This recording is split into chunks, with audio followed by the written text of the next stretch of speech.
Ato transformime që po vinë në Shkodër dhe që po i shohim ditë për ditë, që kanë bëjnë me riktimin e Shkodrës në një qendër rajonale, në një qendër të zhvilluar, me më shumë investime, me më shumë turist. Ajo nuk mund të bëhet pa një mbështetje të fortë të një zhvillimit rural dhe pa ju mbështetur ju në punën tuaj. Është pjesë e zinxhirit të suksesit edhe të zhvillimit të qytetit. Por nëse ne do jemi së bashku me politika, me Ministrinë e Bujqësisë, të cilat e maksimizojnë punën tuaj, e mbështesin ju, i gjithë zinxhiri i suksesit të qytetit është absolutisht i garantuar fal këtij bashkëpunimi. Bashkë me kryetarin kemi diskutuar dhe jemi duke menduar për të krijuar SHBB-t, bashkimet e fermerëve që lidhen me një ekonomi tjetër. Duhet që ne të jemi të bashkuar në ferma më të mëdha, në mënyrë që ne të përfitojmë nga fondet e tyre, por edhe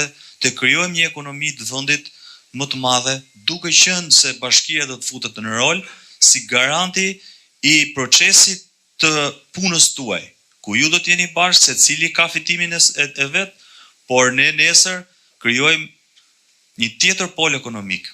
Dhe kjo duhet që të organizohemi dhe të krijojmë ne një mënyrë më të mirë. Ne i kemi modelet, i kemi në ministri, po duhem që t'i shtrim në gjithë Shqipërinë, që ne të fillojmë të krijojmë dhe në Shkodër modelet e bashkimit fermerëve, që të aplikojmë dhe të kemi një proces sa më të madh, sa më të mirë dhe të përfitojmë nga fondet e Bashkimit Evropian. Gjithë ne bashkë me bashkinë, me të gjithë garancinë sovrane që ka vënë qeveria shqiptare, prej 250 milionë eurosh, garanci e cila ju mund të aplikoni për një kredi 2% interes dhe ne hym garant, bashkia hym garant, dhe secili për jush ngrej fermën dhe ngrej një tjetër nivel punën dhe biznesin e vet. Pada kriterë, nëse ti çon një produkt, donë edhe diçka shëndetësore.